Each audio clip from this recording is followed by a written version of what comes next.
What's going on, guys? Today we're going to get into a little video of this skeleton corpse that I have been working on. And I just wanted to jump on here today and show you a video of where I'm at right now, because I've been sharing a lot of in-process photos on my community tab. So I just figured you would like to actually see some decent close-up videos and some good shots, show you what I'm doing. It is a very time-consuming whole ordeal that I'm doing here, but at the end result is I think it's gonna turn out really awesome. It's just really meticulous, and a lot of stuff I have to do needs to dry, and that takes a really long time, pretty much overnight. So once I hit a certain spot, I have to stop for the night, because the way I'm doing stuff really messes up, especially with the latex. It starts sticking together, and then if you move one thing, it kind of all rips off. So it's just easier just to get to a stopping point, call it quits, and come back at it tomorrow with a fresh set of eyes. So let's go ahead and walk you through this. All right, so here he is. We are far from done, but this is where I'm at for the stop tonight. The face is where I'm really focusing, and next I'm going to be really focusing down here in his guts, and then up here in this section. But this is what we got. Now a lot of this idea, like his main pose and mostly his main pose, and basically the skeleton in general, was from Vic at Monster Misfits, and Keith at Cobwebs and Candlesticks has also given me a lot of really cool ideas, and the idea I used today came from him. And this is a lot of different corpsing methods that I've learned over the years, and just kind of throwing them together here. But this is really starting to turn out pretty cool. So I'll start down here. This is just some electrical wire that I stuck inside there. This is just spray foam inside of his chest cavity. Now here's like a deep hole.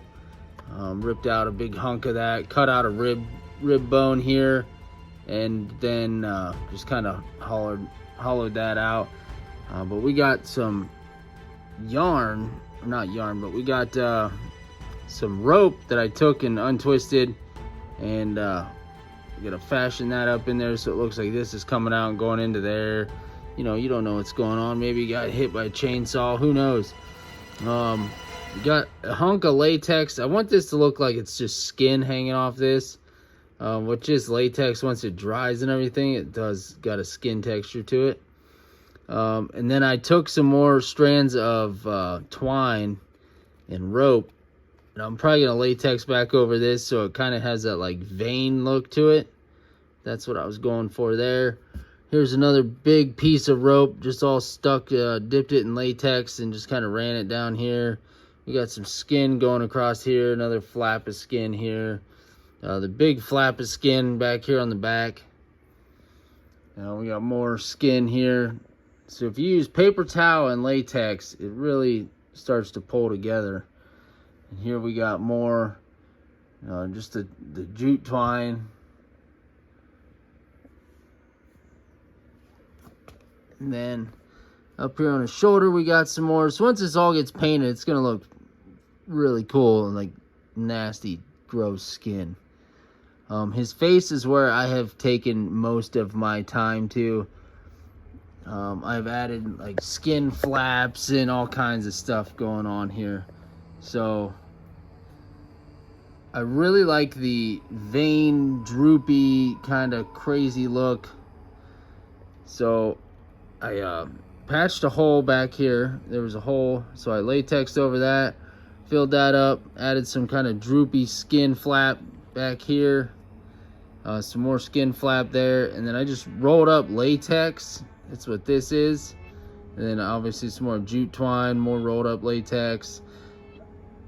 My idea here, since his jaw is broke and down sideways, to have this look like it's all tendons and whatever's just melting away from his rotting corpse, that it's just pulling off and gross, like this chunk of skin, more chunks of skin here. We got a flap hanging off here. We got some more droopy grossness going on here.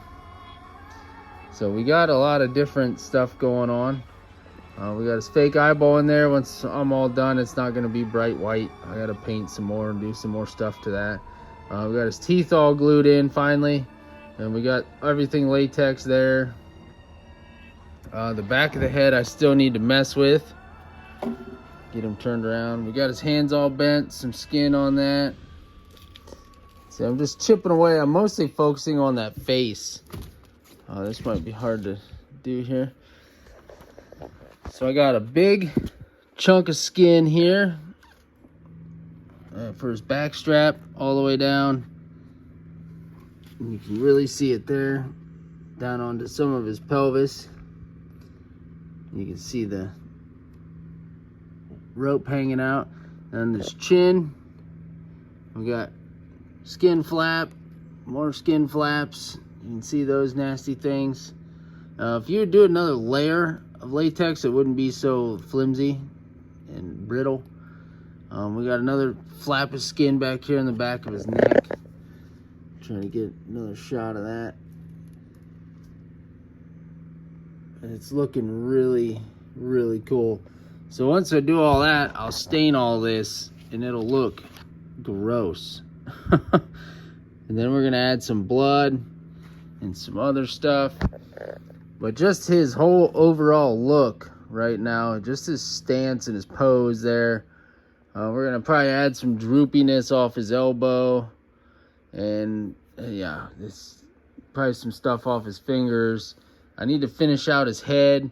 Need to finish corpsing that, get some more latex, finish that up, cut this thing off and cover up these holes and stuff so you don't see any of that.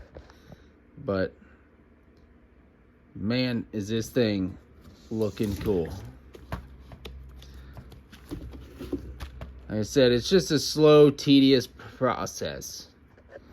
Just because everything needs to dry. So like you would do all this stuff here, you put all that on there. Well, you can't do too much, and you put a flap of skin on, well, it starts to pull all this. So you got to just call it quits and stop. And you know, you start doing too much because at a time, and everything starts pulling away. So if you do like one layer, then come back and do another layer tomorrow, or heat gun it a little bit so it's, you know, hardens up, then you can come back in. So tomorrow, now that this is starting to like tack up, tomorrow I'm gonna come in and lay a paper towel and probably cotton balls and get some nasty droopy stuff going on here. Just what I did here. This is just strands of latex, but I took cotton balls and fatten these up a little bit to look droopy, because really the camera, there we go, it's a good angle of it. And I'm just trying to get that like weird veiny tendon melting skin. It looks gross. And once that's all bloody and painted up and stuff, that's gonna look disgusting. But we gotta finish up. I gotta decide which side of this thing. I want to do one whole section of his chest all skin, so I'll probably add all skin here. I'll leave this hole and then more skin down here just to tie in, and then I'll just leave this kind of like it rotted off. And we'll stain the bones in here so they'll be discolored. I know they're mostly painted over at this point, but it is what it is.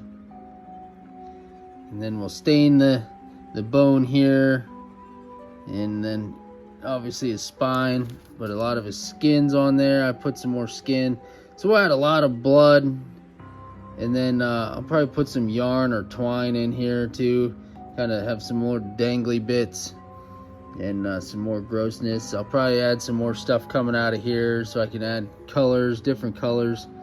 I'll probably do like purples or blues or something in there, and then obviously mix it in with a lot of blood. This is gonna have a lot of blood and just gross. So we are far from done. I just wanted to give you guys an update of where I'm at with this thing. So I just wanted to show you guys where we're at with this corpse, it's taken forever. But hopefully this weekend or next week. I'm not really trying to rush it. I'm just taking my time, having fun doing it. Just getting a little creative with everything. So hopefully next week I will have this buttoned up and I'll do a final video and figure out really what I'm going to do with him. Originally I was going to use the whole skeleton, and then just his pose was too wide at top. It looked goofy with the legs, so I took the legs off. So there's a lot of potential down there. You could do Groundbreaker. There's a lot of things you could do with this yet. So that's it. I appreciate you guys. Thank you all for watching.